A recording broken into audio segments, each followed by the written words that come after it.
오늘은 11월 13일 여호수아 2장 15절부터 24절입니다. 우리가 학창 시절을 생각해 보면 그 시험을 많이 봤죠. 시험을 보게 되면 정답을 맞추는 게 시험의 본질이죠. 그런데 정답을 맞추기 위해서는 뭘 합니까? 공부를 해야 돼요. 공부를 많이 할수록 정답을 맞출 확률이 높아지죠. 저는 가끔 그런 생각을 해요. 인생이라는 게 마치 시험이라면, 인생이라는 게 마치 공부라면 좋겠다. 왜냐하면 인생은 수많은 문제가 있는데 우리가 공부를 열심히 하면 시험을 잘 볼 수 있는 것처럼 공부를 열심히 해서 인생의 정답을 잘 맞출 수 있으면 좋겠다라는 생각을 종종 해요. 근데 인생은 그렇지가 않아요. 인생은 공부를 많이 한다고 해서 정답을 맞출 수 있는 게 아니에요. 인생의 정답을 맞출 수 있는 방법은 거의 없다고 봐요. 그러다 보니까 오답을 선택할 때도 많죠. 여러분, 중요한 것은 우리 인생도 중요하지만 우리 영혼이 더 중요한 거거든요. 영혼에도 정답이 있어요. 정답을 못 맞추면 구원을 못 받아요. 다행스럽게 저와 여러분들은 인생의 정답을 맞춘 거예요.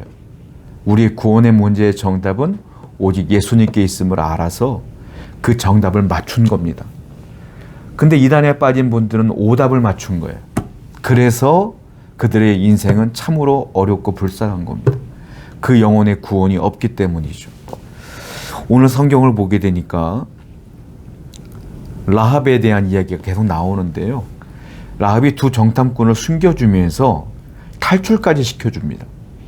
밧줄로 내려서 그들을 내려보내면서 라합이 뭐라고 말하냐면, 자, 지금부터 유대 광야로 이어진 산으로 도망가세요. 북서쪽에 있는 산입니다. 거기에서 사흘 동안 숨어 있으셔야 돼요. 왜냐하면 아직까지도 당신들을 수색하는 군대가 남아있기 때문에 3일 동안 숨어 있으세요. 움직이지 마세요. 라고 얘기했고, 이 두 정탐꾼들은 라합의 말을 따라서 북서쪽에 있는 산으로 올라가서 숨어 있어요. 왜 그 산으로 올라가라고 라합이 말했냐면, 거기는 라합이 잘 아는 지형이에요.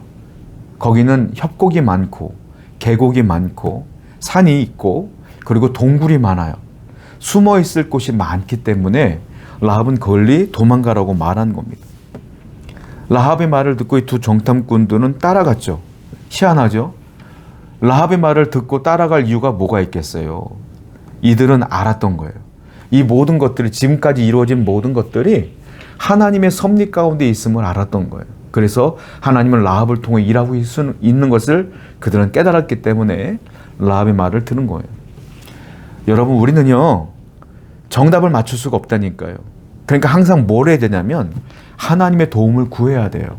이 두 정탐꾼이 목숨의 위협 가운데 얼마나 많은 기도를 하겠어요. 그 가운데 확신이 있었기 때문에 라합의 말을 따르는 거예요. 우리도 항상 기도에 매진하셔야 돼요. 그래서 어려울 때마다, 힘들 때마다 하나님이 주시는 지혜와 확신, 하나님의 섭리를 따라 살아가셔야 돼요. 그래야 정답을 향하여 나갈 수가 있기 때문에 그렇습니다. 17절을 볼게요. 그 사람들이 그에게 이르되 네가 우리에게 서약하게 한 이 맹세에 대해 우리가 허물이 없게 하리니 우리가 이 땅에 들어올 때에 우리를 달아내린 창문이 이 붉은 줄을 매고 네 부모와 형제와 네 아버지의 가족을 다 네 집에 모으라. 라합에게 말합니다. 자, 두 가지를 말할게. 너가 지금 우리를 내려준 이 창문이 있지. 이 창문에다가 붉은 줄을 매달아라. 그러면 내가 이 집이 라합의 집인 걸 알고 우리 모든 여호수아를 비롯해서 모든 군대에게 얘기하겠다. 그리고 중요한 게 있는데 이 땅에 있는 모든 성에 있는 사람들은 다 죽을 거야. 그러니까 네가 말했던 가족들, 친인척들 전부 다 너희 집안으로 다 모여놓아야 돼. 그러면 이 붉은 줄에 내려놓아 있는 이 집 빼고는 다 전멸될 거야. 이렇게 말하고 있어요. 자, 이 붉은 줄은 예표인데요. 예수님의 보혈을 예표하는 거예요. 줄도 많은데 하필 붉은 줄이잖아요. 무슨 말이에요? 붉은 줄을 내린 그 집에 있는 사람만 구원받는 거예요. 구원의 길은, 정답의 길은 하나뿐이 없다. 뭐예요? 예수 그리스도의 보혈을 믿는 자만이 구원받는다 이거예요. 또 하나, 그 보혈, 그 붉은 줄에 내려져 있는 그 집안에서 벗어나 있는 사람은 라합의 남편이든 라합의 뭐 친구든 라합의 가족이든 그 집에서 벗어나면 뭐한다? 죽는다. 예수 그리스도의 보혈에서 벗어나면 뭐한다? 그 영혼이 죽는다. 즉 구원이라는 것은 예수 그리스도를 믿는 그 믿음 가진 사람만 얻는다. 이 말이에요. 그랬더니 라합이 이 얘기를 듣자마자 어떡합니까? 21절이에요. 라합이 이르되 너희 말대로 할 것이라 하고 그들을 보내어 가게 하고 붉은 줄을 창문에 매니라. 자, 그 말을 듣자마자 라합은 어떻게 합니까? 그 즉시 붉은 줄을 창문에 내려요. 몇 시간 뒤가 아니야. 그 즉시. 라합의 믿음은 어떤 믿음이냐? 행동하는 믿음이에요. 라합은 믿었으면 바로 행동해. 그래서 라합은 믿음이 좋은 거예요. 믿음은요, 행함까지 포함돼야 한 믿음이거든요. 믿습니다라고 아무것도 안 하는 건 믿음이 아니에요. 믿습니다라고 말하고 그 즉시 행동으로 옮겨요. 그래서 라합의 믿음은 참 믿음인 거예요. 여러분들의 믿음은 어떤 믿음입니까? 행동으로 옮기는 믿음이어야 돼요. 행함까지도 나갈 수 있는 믿음이어야 돼요. 그래서 하나님 말씀을 듣는 건 뭐라고 말합니까? 믿음이라고 하지만 하나님께서 요구하시는 건 뭐죠? 순종을 요구해요. 순종은 뭡니까? 말씀을 들었고 말씀대로 산 거야. 그러니까 말씀을 듣고 행함까지 순종이라고 보는 것이고 그걸 청종이라고도 하죠. 듣고 따르는 것. 진짜 믿음은 하나님 말씀대로 사는 순종의 믿음이 진짜 믿음이라는 것. 24절에 또 여호수아에게 이르되 진실로 여호와께서 그 온 땅을 우리 손에 주셨으므로 그 땅의 모든 주민이 우리 앞에서 간담이 녹도이다 하더라. 자, 두 정탐꾼이 사흘 뒤에 무사히 진영으로 들어가서 여호수아에게 보고를 하는데 보고를 하는 내용이 참 재밌어요. 24절 보면 자, 두 정탐꾼이 간 목적이 뭡니까? 예, 그 땅에는요 군대가 몇 명 있는 것 같고요. 수도는 어디고요. 그리고 군사력은 어떠하고요. 백성들은 지금 어떤 상태고요. 거기 농작물은 뭐고요. 이런 걸 보고해야 되는 거 아닙니까? 이게 스파이의 역할 아닙니까? 그런데 이 두 정탐꾼은 뭐 했어요? 들어가자마자 걸렸죠. 그래서 어떻게 숨어 있다가 라합의 은혜로 산으로 또 도망갔죠. 산에서도 또 3일 동안 숨어 있다가 들어온 거야. 정탐한 게 아무것도 없어. 그런데 그들은 정탐꾼의 역할을 완벽히 수행한 거예요. 자, 이해가 안 되죠. 정탐한 게 없는데 정탐꾼의 역할을 다 한 거예요. 그들의 보고를 보세요. 24절 다시 한번 읽어볼게요.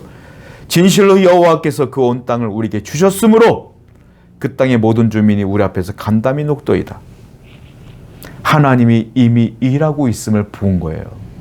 이미 가나안 땅에 있는 사람들의 마음이 물처럼 녹아내렸고 그들은 두려워 떠는 걸 본 거예요. 아, 하나님이 이미 일하고 계셨구나. 그들에게 두려움을 주셨구나. 하나님이 지금 함께하고 있구나. 이거 보면 된 거죠. 뭐. 이게 끝이야. 그 여호수아에게 얘기했을 때 여호수아도요 대단해요. 이걸 듣자마자 바로 들어가요. 전쟁에 임하는 거예요. 하나님이 함께한다는 확신이 있는 거예요. 여러분, 우리의 정탐은 뭐가 있어요? 우리의 정탐은요 하나님이 지금 함께하고 있으면 되는 거예요. 그것만 알면 돼. 환경이 여전해도 내 문제가 여전할지라도 해결이 안 돼도 하나님이 지금 나와 함께 한다는 증거들이 보이기 시작하면 되는 거예요. 그러면 안심하면 되는 거예요. 이게 믿음이에요. 많은 사람들의 정탐은 그게 아니겠죠. 이 일이 어떻게 해결돼야 되고 어떻게 해결될 방법은 무엇이고 우린 그게 중요하지 않아요. 하나님이 지금 나와 함께 한다는 확신만 있으면 되는 거예요. 그게 정탐이에요. 오늘도 이 정탐꾼의 역할을 감당하시기 바라요.